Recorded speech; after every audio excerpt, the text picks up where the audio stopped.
자, 오늘은 어린이 주일입니다. 어린이 주일이기도 하고 또 어린이 주일의 주인공은 누구냐라고 생각해 보니까 어른들입니다.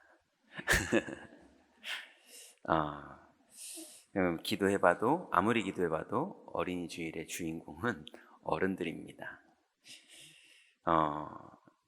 왜 그런지 말씀을 통해서 우리가 한번 정리를 해봐야겠는데요. 미국에서 기독교 리서치 기관이 여러 군데가 있는데요.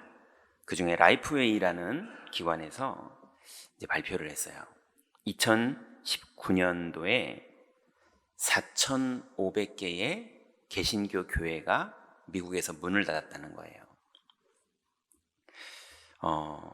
그게 왜 의미가 있냐 하면 개척을 해서 문을 여는 교회 숫자보다 문을 닫는 교회의 숫자가 더 많아진 연도가 2019년도예요. 그런데 그 라이프웨이의 CEO가 2023년도에 개인적으로 이렇게 말했습니다. 2025년에는 15,000개의 정도의 교회가 문을 닫게 될 것이다. 나는 그렇게 예상한다. 이렇게 인터뷰를 했어요. 본인이 그쪽을 계속 연구하고 있다 보니까 이제 생각되는 게 있겠죠.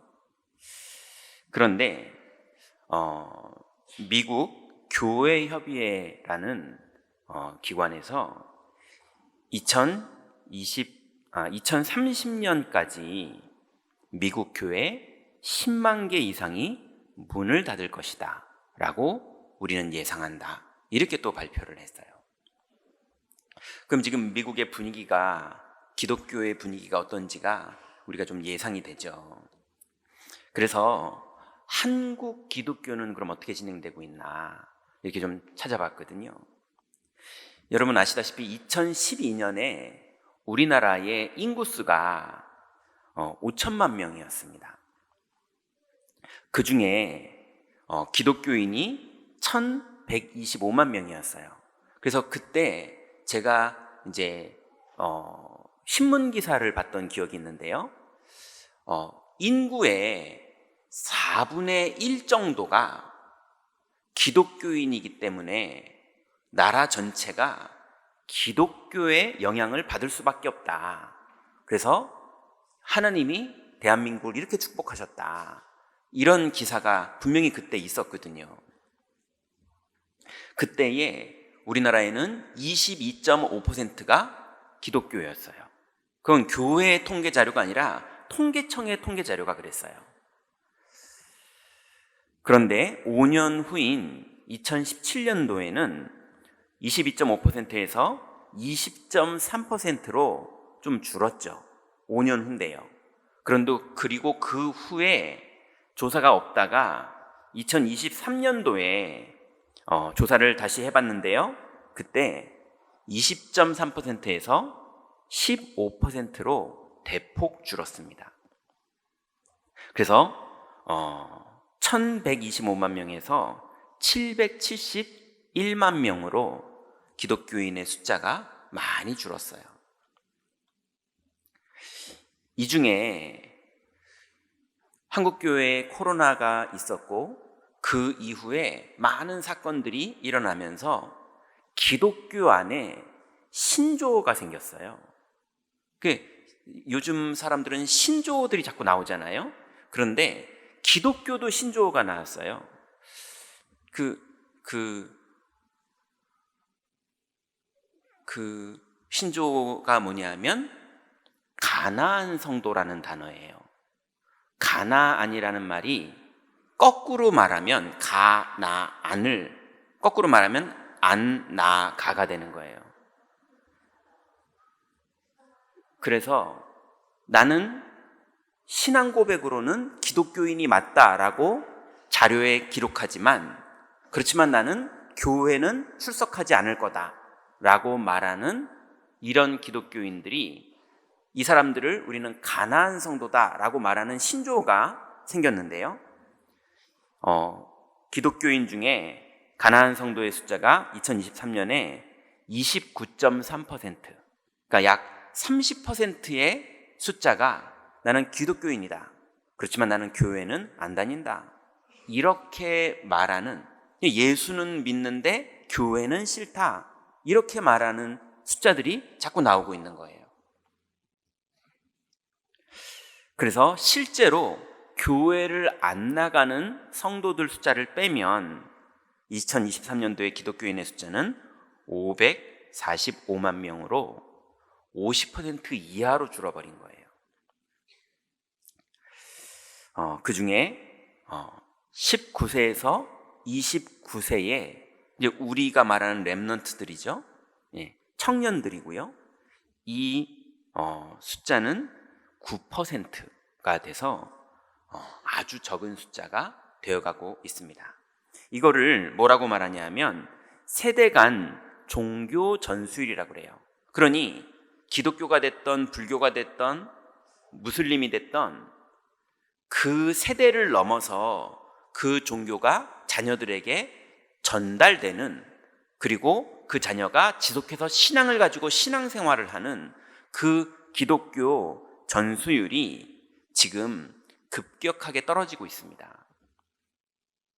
그러니 미국에서는 교회가 문을 닫고 있고 한국에서는 기독교인들이 줄고 있고, 그리고 안 나가는 성도들의 숫자가 젊은 층을 중심으로 늘어가고 있습니다. 자, 그러면 교회가 문을 닫는 이유가 뭐냐라고 할 때 자료에 보니까 여러 가지 내용들이 있는데 제 신앙 고백으로 볼 때는 이거는 좀 잘못됐다, 이런 생각이 들더라고요. 그건 되게 육신적인 눈으로 봤을 때 그런 답이 나올 수 있지만 영적으로 볼 때는 이런 답을 찾아봤거든요. 교회가 문을 닫고 또 세대 간 종교 전수율이 떨어질 수밖에 없는 이유가 뭐냐면 성도 개인이 답이 없거나 답을 사용하지 않습니다. 우리가 인생을 살아가면서 인생은 끊임없는 문제의 연속이죠. 그래서 정말로 외로워서 결혼을 했더니 결혼한 게 또 문제가 되고, 또 자녀를 키워봤더니 자녀를 키우면서 끊임없이 또 문제가 생기고, 사업을 해봤더니 사업하다 보니까 또 문제가 생기고, 당연한 거 아닙니까? 그건 나쁘다 좋다가 이게 아니라 세상은 끊임없이 뭔가를 진행하면 문제가 생기죠. 근데 그 문제를 해결하는 답이 기독교인들에게 무엇이었느냐? 그래서 베드로전서 5장 8절에 보니까, 7절부터 8절에 보니까 너희 염려를 주께 맡겨버리라. 이는 주께서 너희를 권고하심이니라. 왜 염려를 주께 맡기라 그랬습니까? 그 이유가 8절에 나오는데요. 근신하라 깨어라. 너희 대적 마귀가 우는 사자처럼 두루다니며 삼킬 자를 찾나니 그랬습니다. 그러니 많은 성도들 개인에게 인생 살면서 끊임없이 문제가 오는데 그 문제의 해답이 그리스도가 되지 않고 기독교인인데도 불구하고 자꾸 인본주의가 됐거나 율법이 됐거나 비판이 됐거나 비난이 됐거나 원망이 되거나 핑계를 하거나 인본주의를 쓰거나 이런 그리스도를 누리지 않고 하나님 자녀의 권세를 사용하지 않고 자꾸 자기의 지혜와 사람의 방법과 여러 가지 한숨과 한탄과 원망과 율법으로 사는 그 기독교인들에게는 우는 사자처럼 두루다니면서 그 사람을 삼켜버리는 존재가 있다는 거예요. 여러분, 기독교인이 삼킴을 당하면 원망에 사로잡히기도 하고요, 핑계에 사로잡히기도 하고요, 절망에 사로잡히기도 하고요, 사로잡혀버리면요 근심에 뼈가 마른다고 성경에 말할 정도로 그 사람이 하나님 자녀는 맞는데 영적으로는 뼈가 말라버립니다. 그러니 기독교인이 하나님 자녀의 권세를 사용하지 못하면 삼킴을 당해요. 또 교회가 문을 닫는 이유가 뭐냐? 성도 개인이 그런 경우도 있지만 성도의 삶의 현장에 가보면요, 사도행전 9장 1절에 보니까 사울이 주의 제자들에 대하여 여전히 위협과 살기가 등등하여 대제사장에게 가서 공문을 받아서 기독교인들을 잡으러 갔었어요. 바울이 기독교인이 되기 전에 유대교인이었을 때, 또 여러분이 기독교인이 되기 전에 불신자였을 때 우리가 다 어땠습니까? 살기가 등등했거든요. 이게 불신자의 파워입니다. 사로잡힌 사람들의 파워는 살기가 등등해요. 그래서 위협을 해요. 그러니 마귀는 우는 사자처럼 하고요, 거기에 사로잡힌 사람들은 살기가 등등해서 위협을 합니다.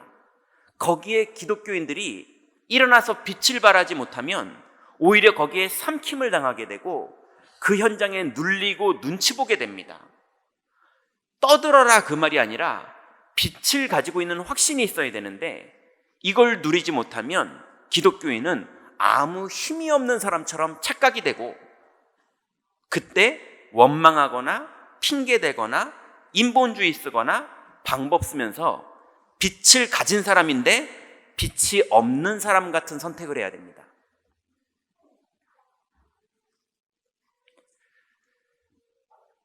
그리고 심지어는 교회가 문을 닫고 세대에 복음이 전달되지 않는 이유가 교회 안에서 일어나요. 사도행전 5장 1절부터 11절에 보니까 아나니아라 하는 사람이 그의 아내 삽비라와 더불어 소유를 팔아서 헌금을 했는데, 헌금을 한 건 축복 아닙니까? 그거보다도 못 내서 과부는 둘의 돈밖에 못 내는 그런 사람도 있었지만, 아나니아와 그 아내 삽비라는 자기네들이 부부가 의견을 결정해서 재산을 헌금을 했단 말이에요. 그러면 잘한 거 아닙니까? 좋은 거 아닙니까? 근데 그 안에 영적 상태가 어떤 상태였느냐? 베드로가 말하기를 마귀가 가득했다고 그랬어요. 그러니 교회 안에서 주일날 마귀에게 사로잡혀 있는 사람들이 있어요.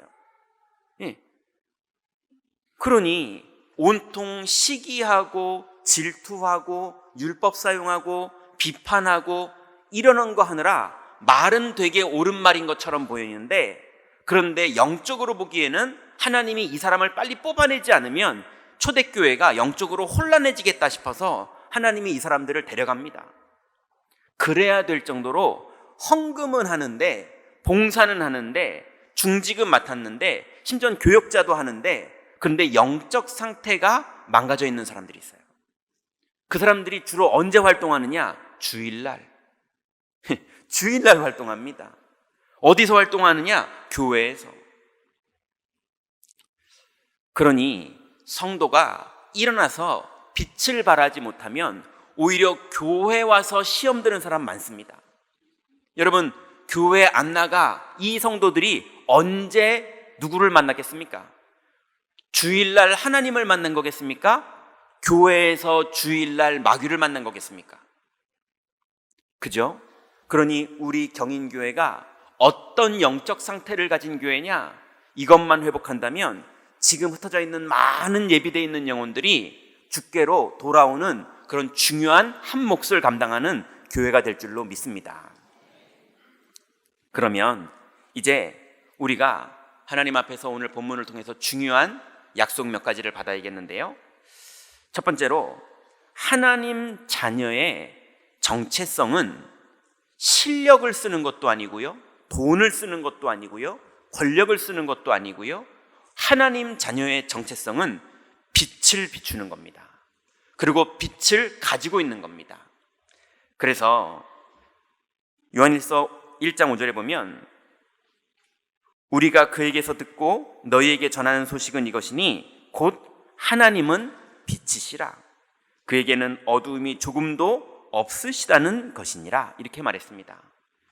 여러분, 하나님은 빛이십니다. 이 빛 가운데는 어두움이 조금도 없습니다. 그러니 여러분, 빛 가운데만 거하시기 바랍니다. 조금 방법을 덜 쓰셔도, 조금 여러분이 양보를 하더라도, 조금 여러분이 뺏기더라도, 조금 여러분이 위협을 당하더라도 속지 마시고 빛만 잃어버리지 마시고 그 안에 거하시기 바랍니다. 또 요한복음 8장 12절에 보니까 예수 그리스도는 세상의 빛이라고 말했습니다. 예수께서 또 말씀하여 이르시되 나는 세상의 빛이니 나를 따르는 자는 어두움에 다니지 아니하고 생명의 빛을 얻으리라 그랬습니다. 여러분, 예수님을 따른다는 게 뭡니까? 교회를 나오는 걸 말하는 겁니까? 그것도 따르는 거가 맞습니다. 그렇지만 아나니아 삽비라는 교회에 나왔는데도 그 영적 상태가 예수님을 따르는 게 아니었습니다. 그러니 여러분, 교회를 나오는 것과 더불어 예배할 때, 오늘 성도들과 포럼할 때 절대로 속지 마시고 그리스도를 따르시기 바랍니다. 말씀을 따라가시고 그리스도를 믿고 있는 내 영적 상태가 그리스도를 따르는 겁니다. 여러분, 현장에서 어떤 일을 만나도 그 현장에서 그리스도를 따르는 신앙을 고백하시기 바랍니다. 그리고 하나님이 우리에게 큰 은혜의 축복을 주셨는데 성도는 세상의 빛이라고 말씀하십니다. 마태복음 5장 14절부터 16절에 보니까 예수님이 이렇게 말씀하시죠. 너희는 세상의 빛이라. 산 위에 있는 동네가 숨겨지지 못할 것이요 사람이 등불을 켜서 말 아래 두지 아니하고 등경 위에 두나니 이러므로 집안 모든 사람에게 비치느니라. 이같이 너희 빛이 사람 앞에 비치게 하여 그들로 너희 착한 행실을 보고 하늘에 계신 아버지께 영광을 돌리게 하라 그랬습니다. 여기서 착한 행실이라는 건 윤리 도덕을 기준으로 착한 걸 말하는 게 아니라 복음을 기준으로 착한 걸 말하는 겁니다. 복음을 기준으로 착한 거는 윤리 도덕을 기준으로 착한 걸 말하는 게 아니라 그리스도를 믿는 거를 착하다고 말하는 겁니다. 여러분, 윤리 도덕적으로도 기왕이면 악한 거보다 착한 게 좋죠. 여러분, 윤리 도덕적으로도 멋있으시기 바랍니다. 그렇지만 우리는 그거 하려고 모인 사람들이 아닙니다. 여러분, 복음적으로 착한 사람이 되시기 바랍니다. 하나님 보시기에 착한 사람이 되시기 바랍니다. 왜냐? 우리가 빛이기 때문에 그래요. 그러면 하나님이 우리를 말 아래 두지 아니하고 등경 위에 둬서 사람들에게 비치게 한다고 말씀하셨습니다. 여러분의 산업이 사람들에게 비춰지고 여러분의 자녀들이 사람 위에 비춰져서 하나님이 우리를 말 아래 두지 아니하고 등경 위에 두는 그런 인생이 되시기 바랍니다. 그게 우리 하나님 자녀의 정체성입니다. 왜 우리가 이렇게 빛 안에 거해야 됩니까? 왜냐하면 빛에는 능력이 있어요. 다른 말로 하나님께는 능력이 있고 그리스도께는 능력이 있고 하나님 자녀인 성도에게는 능력이 있습니다. 어떤 능력이 있느냐? 그게 오늘 본문이었는데요. 요한복음 1장 9절부터 12절에 보면 하나님이 빛 가운데서 우리에게 준 능력 중에 가장 큰 능력이 있는데요. 그게 바로 하나님의 자녀가 되는 권세가 빛이 비춰질 때 나타납니다. 이렇게 말합니다. 참빛 곧 세상에 와서 각 사람에게 비추는 빛이 있었나니 그가 세상에 계셨으며 세상은 그로 말미암아 지은 바 되었으되 세상이 그를 알지 못하였고 자기 땅에 오매 자기 백성이 영접지 아니하였으나 영접하는 자 곧 그 이름을 믿는 자들에게는 하나님의 자녀가 되는 권세를 주었노니 그랬습니다. 여러분, 빛이 세상에 왔는데 자기 백성이 영접지 않아요. 여러분, 오늘 이 자리에 예배하러 오셨는데 그리스도를 영접하시고 하나님 앞에서 예배하시기 바랍니다. 우리가 처음 구원받을 때 영접하는 것도 영접이지만 날마다 우리 앞에 벌어지는 사건과 문제와 고민과 예배 가운데 이 현장의 주인이 누군지를 고백하는 것, 그게 바로 영접입니다. 여러분, 목사가 날마다 어떻게 살아야 됩니까? 목사가 결정이 있고 담임 목사가 결정권이 있고 그게 아니라 그리스도가 날마다 주인 되어야 됩니다. 그러면 장로님은 어떻게 살아야 되고 권사님은 어떻게 살아야 되고 렘넌트들은 어떻게 살아야 되고 집사님들은 어떻게 살아야 됩니까? 날마다 우리의 주인은 그리스도십니다. 교회의 머리도 그리스도십니다. 우리는 그분 앞에 예배하고 그분의 인도를 받고 그분을 믿을 때 빛이 비춰지는 겁니다. 그때 어떤 일이 벌어지느냐? 이 땅의 최고의 권세가 뭐냐? 사망에서 생명으로 옮겨지는 건 이 지구의 어떤 인간도 할 수 없는 축복인데요. 그 권세가 빛을 영접할 때 벌어집니다. 여러분, 빛 대신 그리스도를 매일매일 여러분의 모든 사건 앞에서 영접하시고 그 그리스도께 예배하고 그 빛을 누리시기 바랍니다. 그럼 반드시 우리에게 이 빛을 전달해서 사망에서 생명으로 옮겨지는 전도의 열매를 하나님이 맺게 하십니다. 두 번째로 큰 능력이 있어요. 그게 드러난 영적 문제를 치유하는 능력입니다. 에베소 5장 11절부터 13절에 보니까 바울이 아주 중요한 얘기를, 어려운 얘기를 중요하게 합니다. 그게 뭐냐면요, 너희는 열매 없는 어두움의 일에 참여하지 말고 도리어 책망하라. 그들이 은밀히 행하는 것들은 말하기도 부끄러운 것들이라. 그러나 책망을 받는 모든 것은 빛으로 말미암아 드러나느니 드러나는 것마다 빛이니라. 이 무슨 말인지 이해가 되십니까? 여러분, 우리는 윤리적으로도 도덕적으로도 영적 상태적으로도 부끄러운 일을 할수록 빛을 잃어버리고 교회는 문 닫게 되고 후대는 복음을 무시하게 됩니다. 우리 인생은 무너지게 됩니다. 그런데 그 부끄러운 것을 하지 말아서 책망해야 됩니다. 맞죠? 근데 그것만 갖고 있으면 교회는 온통 책망하고 비난하는 걸로 가득 차게 됩니다. 그래서 책망할 일이 벌어지는 것이 우리에게 나타납니다. 또 교회 안의 성도들에게 나타납니다. 그러나 그리스도는 모든 원죄와 자범죄와 우리가 우상 숭배했을 때 벌어졌던, 또 우리의 부모님들이 우상 숭배했을 때 벌어졌던 그 영적인 죄까지도 주님은 십자가에서 다 끝내셨습니다. 그럼 이제 우리 교회는 뭐 하는 기관입니까? 죄에서 사함을 받는 기관입니다. 교회에 오면 자범죄도 용서를 받는 곳이고, 교회에 오면은 원죄도 용서를 받는 곳이고, 교회에 오면 가문의 모든 과거부터 지었던 죄에서도 완전히 해방을 받는 것이 바로 교회고 복음입니다. 그러니 여러분의 자녀들에게 죄가 들어가거든 그리스도가 끝냈다는 복음을 전하시기 바랍니다. 여러분에게 혹시 죄가 드러나거든 내가 왜 이러지 하고 낙심만 하지 마시고 그리스도께서 끝내신 것을 믿고 해방되시기 바랍니다. 그리스도가 끝낸 것을 믿고 내가 해방되고 그 비밀을 전달해서 그 사람도 해방될 때 사망에서 생명으로 옮겨지고 영적인 문제는 치유됩니다. 이 비밀이 없어서 지금 청소년들과 청년들이 너무 많이 자살하고 있고요. 이 비밀이 없어서 우리나라 문화는 끊임없이 정죄하는 문화로, 율법의 문화로, 무너뜨리는 문화로 바뀌어가고 있습니다.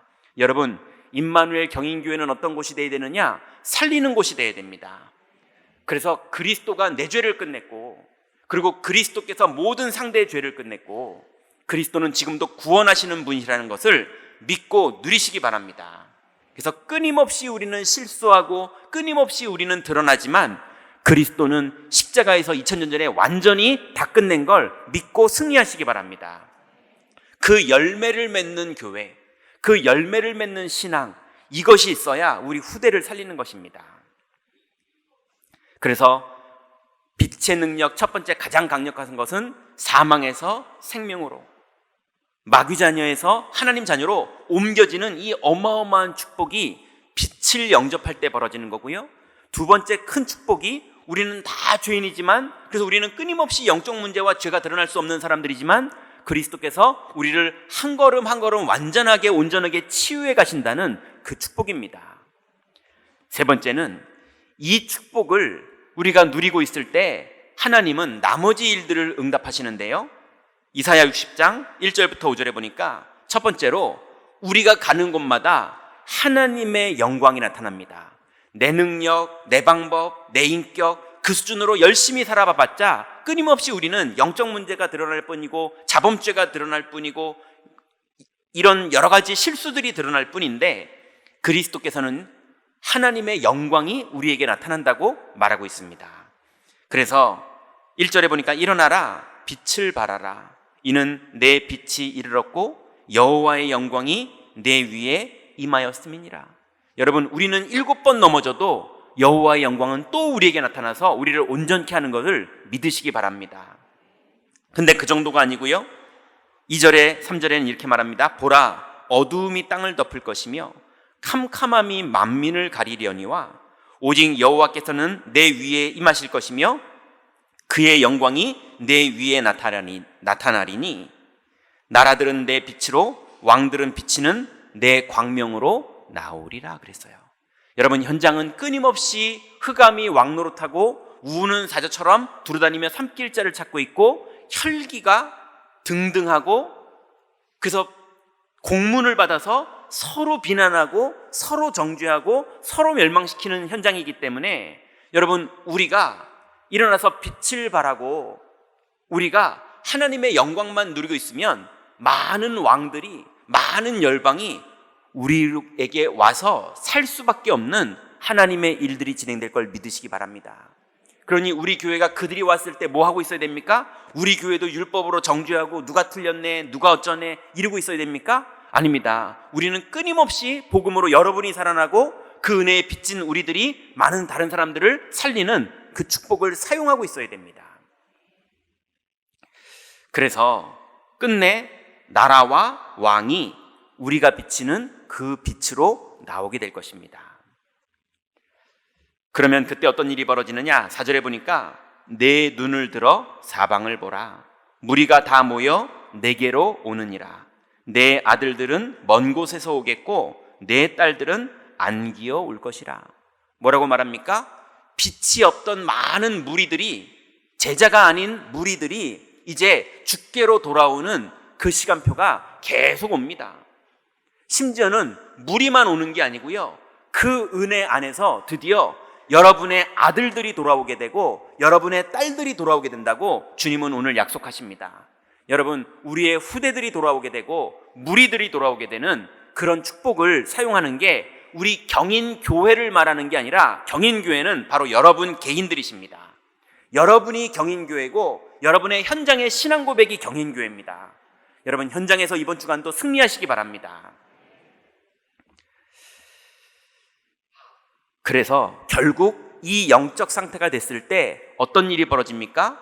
이 땅에 많은 사람들이 목숨을 버리더라도 쥐고 싶어 하는 게 뭡니까? 그게 경제고 그게 권력이거든요. 그것 때문에 서로 경쟁하다가 죽이고 모함하고 누명 씌우고 감옥 보내고 멸망시키고 온통 이루고 있거든요.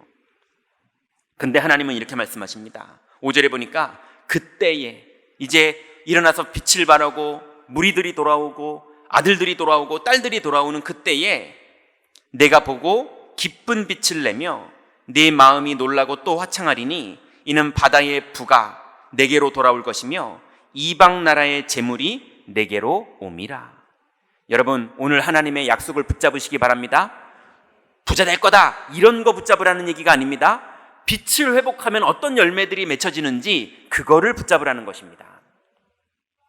자, 그러면 마지막으로 빛의 내용이 있습니다. 이 빛은 뭐가 빛입니까?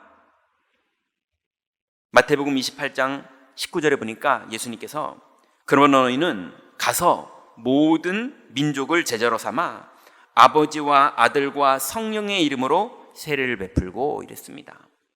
성경에 성삼위 하나님을 예수님이 직접 말씀하시는 대목이 요 구절이에요. 성부 하나님의 주권, 성자 예수 그리스도의 구원, 성령님의 능력, 이 성삼위 하나님이 일체로 우리와 함께 하시고 우리를 구원하셨고 우리를 인도하고 계시는 줄 믿으시기 바랍니다. 이게 빛의 내용이에요. 근데 그 정도가 아니고요, 그 성삼위 하나님의 보좌가 우리에게 임합니다. 그래서 하나님 나라가, 천국에 있는 그 보좌가 여러분의 교실에, 여러분의 사업의 현장에, 여러분의 고민의 현장에, 여러분의 염려의 현장에, 거기에 주님이 임하는 걸 믿으시기 바랍니다. 그때 사탄은 결박되고 그때 하늘 군대는 동원되고 그때 성령은 여러분을 감화 감동 역사하시면서 인도하십니다. 여러분, 이번 주간에도 보좌의 능력을 누리시기 바랍니다. 그래서 마태복음 28장 18절에는 예수님께서 하늘과 땅의 모든 권세를 내게 주셨으니 이러면서 보좌의 권세를 말씀하십니다. 그 정도가 아니고요, 우리의 과거의 원죄, 현재의 자범죄, 불신앙, 미래의 지옥 갈 모든 재앙, 이것을 예수님께서 2000년 전에 십자가에서 단번에 끝내신 걸 믿으시기 바랍니다. 그래서 고린도후서 5장 17절에 보니까 그런즉 누구든지 그리스도 안에 있으면 새로운 피조물이라. 이전 것은 지나갔으니 보라, 새 것이 되었도다 그랬습니다. 여러분, 이제 우리는 과거에서 새 것이 되었고, 현재에서 새 것이 되었고, 미래에서 새 것이 된 걸 믿으시기 바랍니다. 그리스도가 완전히 끝내셨어요. 그러니 오늘의 현재에 낙심하지 마시고 오늘의 현재에 그리스도를 믿으세요. 이 축복이 우리에게 회복됐기 때문에 여러분, 이제 이 사실을 현장에서 누리기만 하면 오늘 주일날도 누리시고 내일 여러분의 현장에서도 누리세요. 일주일 동안 7일만 누려보세요. 한번 해보자니까요. 7일만 누려보세요. 어떤 일이 벌어지느냐? 반드시 5가지 열매가 맺어집니다. 영적으로 여러분 힘이 생겨요. 또 지혜적으로도 힘이 생깁니다. 그리고 육신적으로도 힘이 생깁니다. 그리고 여러분이 경제적으로도 힘이 생기고요. 그리고 여러분에게 사람과의 관계 속에서도 힘이 생깁니다. 반드시 복음을 회복하면 이 5가지의 힘이 회복되게 돼 있어요. 여러분, 이 축복을 이번 주 7일 동안 도전하시기 바랍니다. 그러면 이쯤 되면요, 이미 여러분을 속이던 흑암은 다 꺾여 있어요. 여러분 생각과 마음을 속이던 흑암은 다 꺾여 있고, 심지어는 여러분 가정의 역사는 흑암이 꺾이기 시작하고요, 여러분 현장의 역사는 흑암이 꺾이기 시작합니다. 그래서 마가복음 16장 17절에는 믿는 자들에게는 이런 표적이 따르리니 곧 그들이 내 이름으로 귀신을 쫓아내며 새 방언을 말하며 그랬습니다. 여러분, 흑암이 꺾이는 축복을 이번 주간에도 누리시기 바랍니다. 그럴 때 여러분에게 드디어 언약이 진짜로 믿어져요. 이제 설교를 듣는 것이 아니라 설교 시간에 하나님이 내게 주시는 약속이 진짜로 믿어져요. 그 진짜로 믿어지는 걸 보고 비전이라고 말합니다. 믿음의 눈이 열리는 거예요. 믿음의 눈이 열리면요, 아침에 믿는데 낮에 어떤 일이 벌어질지가 확신이 들어요. 네, 주님이 함께 계시는 게 진짜로 믿어지면 낮에 어떤 일이 벌어질지가, 내 인생에 어떤 일이 벌어질지가, 미래가 진짜 믿어져요. 진짜 믿어지면요, 그때부터 예배 때 나올 때마다 하나님이 여러분에게 말씀을 주십니다.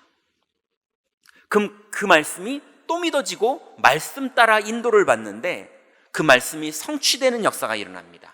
그걸 우리는 CVDIP라고 그러죠. 영어 스펠링이 중요한 게 아니라 이 영적인 흐름들이 여러분에게 그대로 나타나게 됩니다. 이 축복을 누리시기 바랍니다. 이 비밀을 가져야 우리 랩런트들에게 이 비밀을 전달하죠. 그게 삼뜰입니다. 우리가 다민족들을 만날 때 자꾸 구제하고 도와주는 것을 그들이 원하는데 우리는 그걸 도와주는 게 아니라 복음을 전하고 하나님을 만날 수 있도록 도와줘야 됩니다. 그리고 병든 사람들이 너무나 많아요. 정신의 병든 자, 마음의 병든 자, 육신의 병든 자, 습관이 병든 자, 문화가 병든 자 너무 많아요. 근데 병든 자들이 치유되는 길은 그리스도가 믿어질 때만 치유됩니다.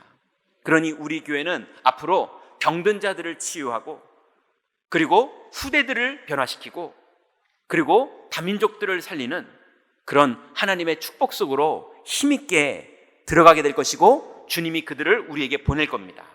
우리는 뭐 하고 있으면 되느냐? 여러분, 다른 거 많이 할 필요 없습니다. 믿는 것만 하세요. 손가락 까딱도 뭐 하라는 게 아닙니다. 마음에 믿는 것만 하세요. 근데 하나님이 많은 일들을 여러분에게 버리실 겁니다. 오늘 이 약속이 그대로 성취되는 축복 속으로 다 들어가시기 바랍니다. 결론 맺습니다. 여러분, 이번 주간에 이 축복을 누리시려면 이렇게만 딱 해보세요. 어렵지 않습니다. 내가 하루에 이 축복을 사용하고 싶은데 사용하기 싫은 사람은 안 해도 됩니다. 근데 이 일어나 빛을 발하는 이 축복을 사용하고 싶은데 내가 자꾸 잘 안 되더라, 이런 경험이 있는 분들은 이렇게 하세요. 첫 번째로 정시 기도를 시작해 보세요. 하루에 3번, 아침에 1번, 점심에 1번, 저녁에 1번. 시간은 여러분이 편하게 정하시고 3번만 기도해 보세요. 5초만 기도해도 상관없어요. 안 하는 것보다 훨씬 낫잖아요. 그죠? 1초만 해도 상관없어요. 난 너무 바쁜데 1초만 하세요. 안 하는 것보다 어마어마하게 달라집니다. 근데 여러분 좀 시간이 되신다? 그러면은 주일 오늘 강단 메시지를 가지고 한 5분만 정리하면서 기도해 보세요. 5분이 난 힘들다, 난 1분밖에 시간이 없다, 그럼 1분만이라도 해보시라니까요. 써놓으신 거 이렇게 보시면서, 아니면 들었던 거 기억하시면서, 아니면 우리가 페이퍼 나눠드리잖아요. 그거 가지고 해보세요. 하루에 3번만. 하루에 3번 하다가 나는 오늘 점심은 바빠서 못했는데, 상관없습니다. 2번만 해도 잘하는 거니까 3번에 도전해보세요. 두 번째입니다. 나는 하루에 3번은 되고 3번은 잘 안 되지만 그래도 1번, 2번은 된다, 이러시는 분들은 두 번째 기도가 뭐냐면요, 무시기도에 도전해보세요.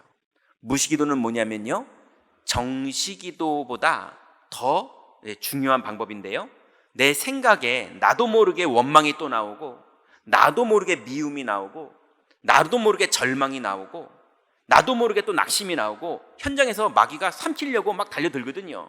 그리고 우리 현장에는 문제가 있거든요. 그때 시간을 정하지 않고 그때 생각을 바꾸는 겁니다. 그때 기도하는 거예요. 오늘 말씀을 붙잡는 걸로. 그래서 여러분 한 주간 동안 무시기도에 도전해 보시기 바랍니다. 그리고요, 세 번째는요, 집중기도에 도전해 보세요. 여러분 살다 보니까 정시기도, 무시기도를 놓치면, 아니면 정시기도와 무시기도를 잘하면 큰 문제가 와요. 잘한 사람에게도 큰 문제가 오고요, 놓친 사람에게도 큰 문제가 옵니다. 그러면 어떤 사람은 이혼할 위기가 벌어지기도 하고요, 어떤 사람은 부도날 위기가 벌어지기도 하고요, 어떤 사람은 인생에 너무나 큰 상처받는 일이 벌어지기도 하고요, 너무 많은 일들이 벌어지는데, 그 일이 벌어질 때는 집중 기도하세요.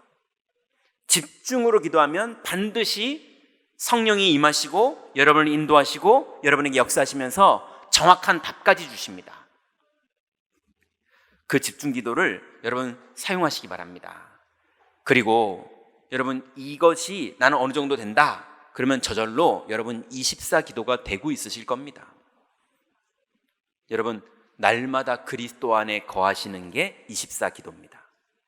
오늘부터 여러분의 현장 속에서 24 빛을 비추시다가 여호와의 영광이 여러분에게 임한 열매들이 맺혀지는 그 하나님 자녀의 축복을 누리시고, 우리의 이 귀중한 은혜가 여러분의 자녀들에게 전달되어지는 그 영적인 축복까지 누리시기 바랍니다. 기도하겠습니다. 하나님 감사합니다. 우리에게 주신 이 귀중한 빛의 축복을 하나님 이제 이번 주간부터 본격적으로 누리기를 원합니다.